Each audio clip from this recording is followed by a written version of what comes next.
Hello guys, GameRex1996 here. After my review of GT rant or whatever, I got some negative responses, so I'm sorry if it was bad to you guys. Also announced there would be more reviews like that one, only I'd actually take the time out to go through the whole plot. So recently I took my time out of my busy schedule to watch two films I've been dying to see: Batman The Dark Knight Returns Part 2 and RuroKen or Samurai X, the live action movie. I know a lot of Kenshin fans want to know if it's good or not, so here's my review of Samurai X or Rurouni Kenshin, the movie.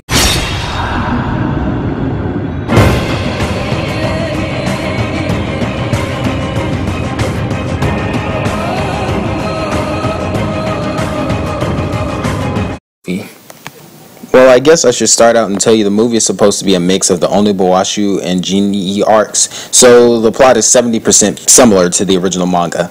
There won't be really any spoilers if you've seen the whole series. The movie just has a few differences that makes it original. Alright, the movie starts out just as the manga does. In the last battle of the Bakumatsu, Saito Hajime suddenly appears and starts cutting down anything in his past, stating that he knows Kenshin is here.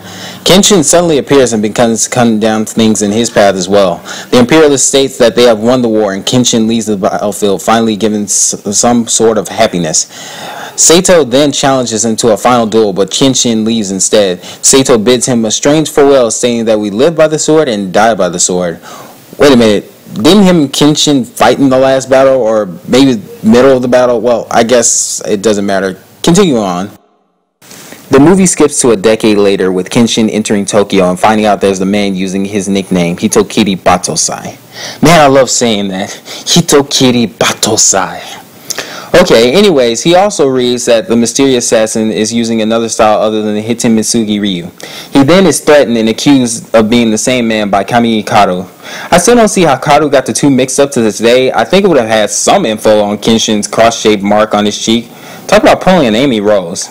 Anyways, he then explains that he has a reverse blade. That he does. After this, they part ways. For now, anyway. Sometime in the middle of all this, a man known as Kenryo Takeda, a drug dealer, is taking opium created by Megumi Takeya, and the rest of the people who made the drug is killed by this guy. Yeah, I'll explain that later. After this, he states only one person should have the recipe for it and plays the strangest game of any, mini, miny, mo, and ends up choosing Megumi. The other guy escapes, I think.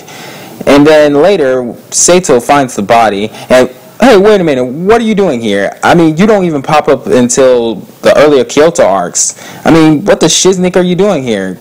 I didn't really expect to see you until a sequel, but I guess that's fine. You kind of helped with the plot.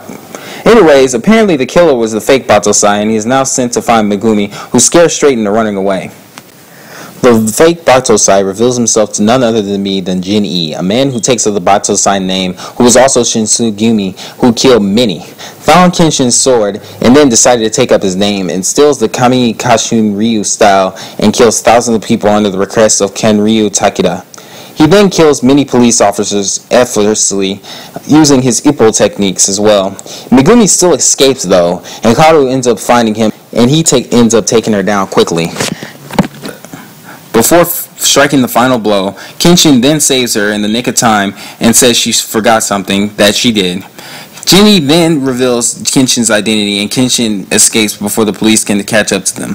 Karu then takes Kenshin back to her dojo and tells him about her father. Kenshin tells her she shouldn't risk her life for her father's sword style, that she shouldn't, and takes his leave. Oh yeah, he meets Yahiko as well. Karu's dojo is attacked by a bunch of wannabe swordsmen, and Kenshin comes back and dispatches all of them. The police come and arrest him for having a blade and causing the ruckus. Karu then asks for his name and tells him he is Himuro Kenshin. They then take him to prison. Yahiko also finds Megumi and takes her home. As he enters the prison, we also see Sanosuke as well. Kenshin is then asked by the police to kill Jin'i, but he says he will stop him, but he shall kill no more. Saito then fights him a bit, questioning his beliefs. Kenshin is then released, and Kenshin comes back and meets Megumi. Kenshin is then given some new duds, and they go out to dinner. Kenryo comes to this table and requests him to be his bodyguard, knowing who he is. After Kenshin refuses, and Kenryo acts like a 7-year-old douchebag, Sanosuke states he will work for him just to duel Kenshin, knowing who he is, or was, I guess. Kenshin and him screw around a bit, and Kenshin tells him he shouldn't use his skills for scum like him. He then agrees, stating that he doesn't want to go back to prison and it was all a show. Well, I guess the guy in the book was a part of the show. Kenshin and the gang come back to the dojo and find a bunch of people who have been poisoned by Kanryu's gang with rat poison. After Megumi reveals that she was a doctor, she then requests that Kenshin and Karu go get some things for helping everyone.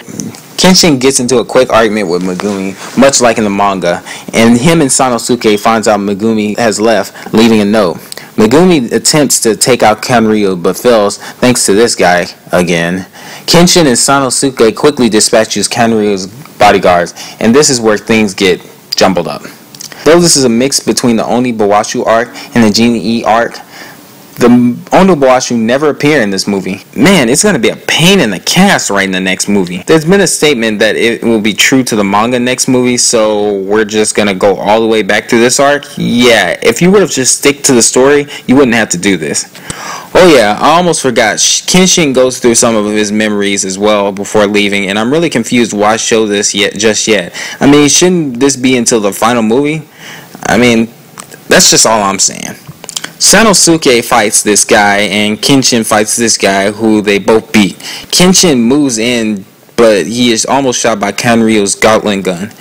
Sato shows up, and Kenshin and Sanosuke then uses themselves as distractions and beats Kanryu with Sato's help. As they find Megumi, Kenshin goes alone and finds him, and they begin to clash. As Kenshin is being beat, Jin-E then uses his Shin no Ippu to Karu's lungs, only giving Kenshin about 2 minutes to take him out.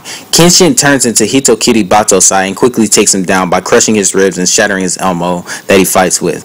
Kenshin then decides to kill him, but Karu tells him to stop, stating that she wanted him to stay as not Hitokiri Batosai, but Himuro. Jin-E then commits suicide, saying that he'll be watching from hell. I'll have the full fight uploaded on my other channel so you guys can check it out if you don't want to see the full movie. Kenshin then returns home with Karu and decides to stay home at the end of the movie.